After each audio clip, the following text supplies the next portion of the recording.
What's up guys, Mike here, and welcome to the first episode of a second season of My Hero Academia. This is my first review on the second season, and I'm really excited for it. I hope you guys are too. This first episode started off pretty well. I'll go ahead and start on the little minor details in a bit, but first I just want to say, I'm really excited for season 2, really excited after this episode. It wasn't a lot of fighting, wasn't a lot of action, but it was a little bit of a setup, kind of information dumping kind of episode. So let's get into the review today, guys.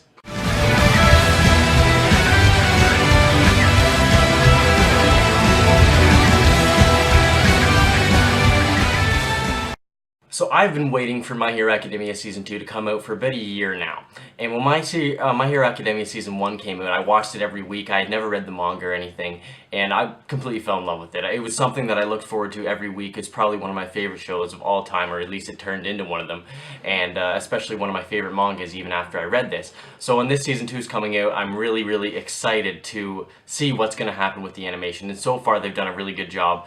I'm expecting them to do a really similar job the way they did Season 1 with the pretty much full-on 100% panel by panel kinda, with a little bit of additional extra stuff added on from the manga. So since I have actually read the manga, I'm gonna add something that I'm gonna call probably the spoiler spot or something like that at the end of this video, where I'll take the last couple minutes to talk about the things for the manga readers and what they have actually seen in this episode, because I'm actually going to be aware of what's going on in this episode and what they're kind of hinting at with the foreshadowing and stuff, but the anime onlys are going to have to try to figure that out for themselves. So I won't mention any of the spoiler stuff in the first part of the review. If you want to see that stuff, you can go forward to the end of the review.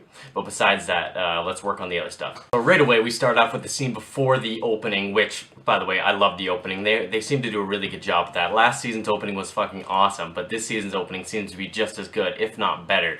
So I'm really happy with that. And also the ending was a little bit funky. It kind of had like the girl side of My Hero Academia, but I enjoyed that too. It looked pretty good, and it just had a little bit of a flair to the episode. So Izuku in this full cowl kind of opening scene. I know anime onlys won't know what full cowl means, but I'll talk about that later on, like I said, in the spoiler spot. But he's got this kind of electricity red stuff like surrounding his body and like circling in on some of his arms and his muscles when he's ready to use them. And it seems like he's fighting a lot of like dangerous villains, which is kind of out of the ordinary for Izuku because we know he can't really control his power at all right now. So it seems like this may be a flashback to the, or forward to the future, a flash forward to the future. And especially when he says right at the end of that scene that, yeah, by the way, this is a story about how I became the greatest hero. So we get reminded of that just like we did at the beginning of the first Season 1.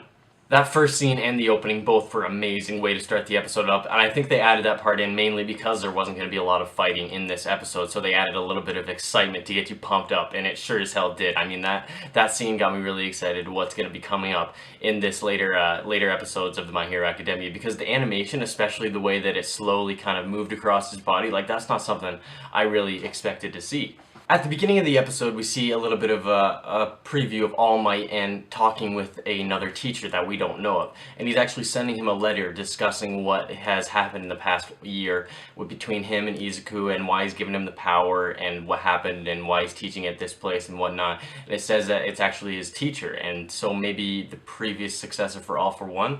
I know who it actually is, but it's kind of up for speculation and who it actually is for the anime-only watchers. At the end of the letter, we actually get All Might's real name this early on, so I was kind of surprised to see that because in the manga we actually didn't get to see his name until much, much later on, and I'll quit talking about the manga because I'm sure anime onlys don't really care about that, but I'm just adding these points in when I can.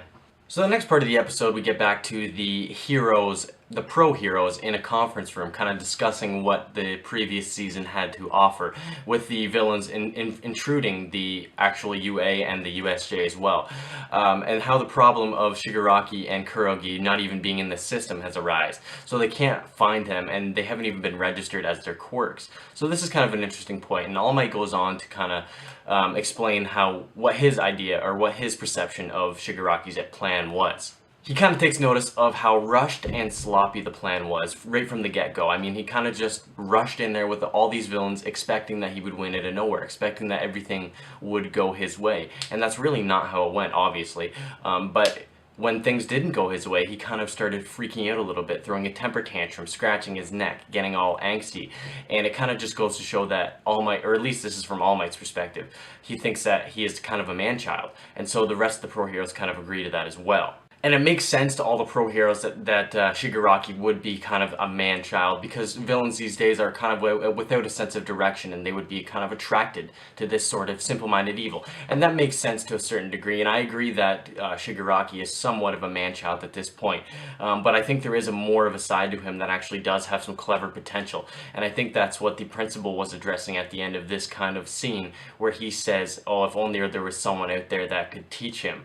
And All Might goes, yeah, well, I wouldn't even want to imagine what that would be like. And, yeah. We then get a look back at the classroom and our Class 1A students, and they're kind of just talking about all the stuff that's gone down and all the excitement that's happened in as of late. So they are picking up right after where we left off, pretty much. But a little bit of time has passed, because we do see that Aizawa has came back. And although it's not that much time, because he's still pretty bandaged up to shit, and all the students remark on how much of a pro hero he really is, because he's kind of a man for coming back this quick. He then goes on to tell the students about the big part of the next arc, and this is what the entire arc will pretty much be based on, the UA Sports Festival.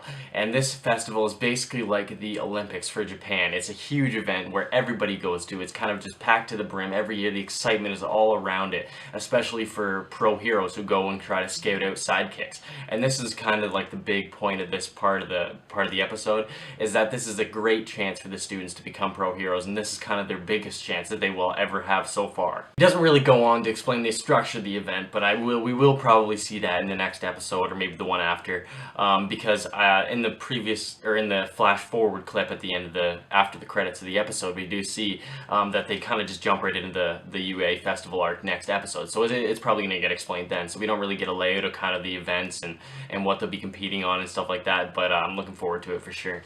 Ochako then goes on to talk to everyone and kind of get really, really hyped up on winning this thing. And it's kind of out of nowhere and kind of in contrast with her regular personality, because we don't really see her that happy-go-lucky and really aggressive and saying, yeah, let's win this shit, let's get it going. It was pretty funny, actually, especially some of the other scenes where this was funny as well, with Ida and Mineta, of course. Mineta's probably one of my favorite characters when it comes to comedy in this show, but either way, we see Ochako freaking out about this win, and then she goes on to have a conversation with Izuku a bit later, and we get to see a bit more of what her motives are and why she's wanting to be a hero and why she's even there in the first place. And we figure out that it's not the most noble cause in the world, but it is still a very good cause for why she's here. She wants to earn money. She wants to earn money for her family because their construction business is failing, and she wants to be able to have them relax in the future. So that is a nice cause. We then see All Might and Izuku's talk at lunchtime when everyone's got the lunch rush, and we didn't actually get to see the lunch hero, which I was kind of disappointed for, but oh well, maybe we'll see him later. I do think that All Might and Izuku going off on these secret little lunch dates gets a little bit suspicious after a while, because Todoroki did notice it in this episode, and he's definitely not the smartest or the dumbest guy there. He's definitely one of the more intelligent people there. So if he picks on this early, he might be noticing a little bit more later on. Who knows? All Might goes on to say he's lost a lot of time when it comes to his fighting ability and his muscle form, and his muscle form is basically cut in half down to 1.5 hours now because of Nomu. And Nomu was actually apparently a very, very tough villain for All Might to fight, because he actually lost a lot of his ability from that, and he's losing it quickly.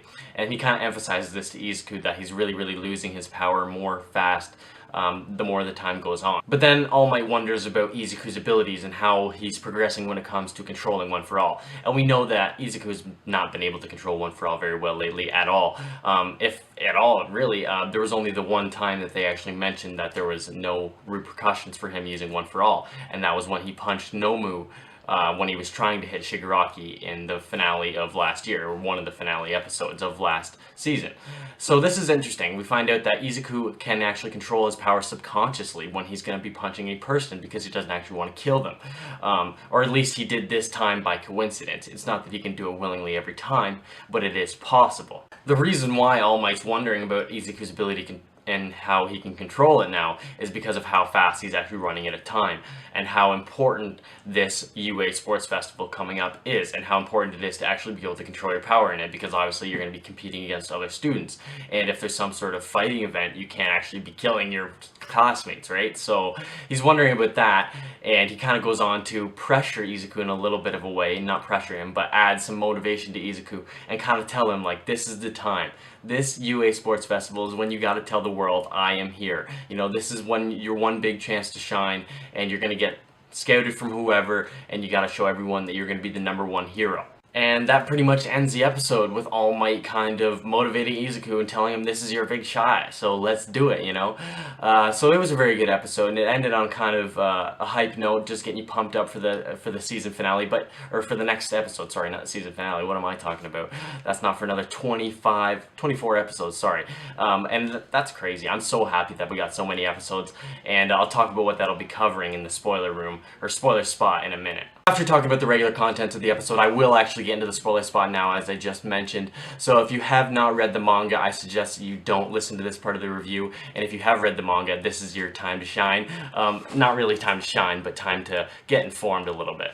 Alright guys, welcome to the spoiler spot, and I will start it off by talking about the sheer number of episodes in this season. Now, 25 episodes, we're going to get 2 full arcs. We're going to get the Sports Festival arc, which is a great one. I'm looking forward to the fights at the end of that arc, obviously, with the tournament and the Todoroki versus Izuku. That shit is going to be amazing. And then we get the Stain arc, which is going to be even better. Stain's probably one of the best villains of this entire show, so we're going to get to see some really, really great action and development on that part of the scene. Now moving on, we're going to start talking about the full cowl scene at the beginning of the episode. I mean, there's not a whole lot of spoilers there, but there is a lot of, you know, just cool stuff going on. We get to see full cowl in action for the first time in the anime form, and it looks really, really great. The way it moves along the body and kind of covers him looks awesome, and just the way that he said, I am here, finally, looks just great. Especially the fact that he's reminding us that, you know, he's going to be the #1 hero one day. We don't really see that a lot in the manga, but it is definitely a theme in the whole thing. Another point I'm going to talk about is obviously the conversation with Principal and All Might, and how they're obviously referring to All for One when they're talking about if there was ever some sort of teacher for Shigaraki, it would be a force to be reckoned with. I wouldn't even want to think about that. And we know that I wonder if All Might is actually under suspicion right now, that maybe All for One is actually working with them.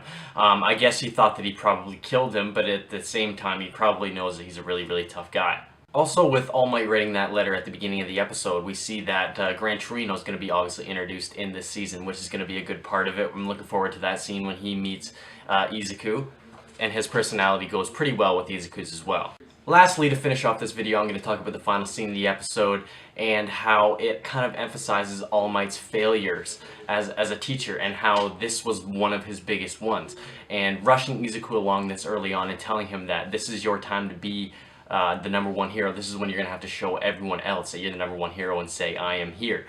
That's a lot of pressure for someone who can barely even control his abilities. He has to take in consideration of Izuku's progress and his pacing, and how that has to, you know, kind of consider into him becoming the #1 hero. And he doesn't really do that at this point, but he does eventually realize this later on in the manga, as we do see. Anyways guys, that's all I got for this video. If you enjoyed, drop a like, comment, and subscribe, and I'll talk to you next week. Peace.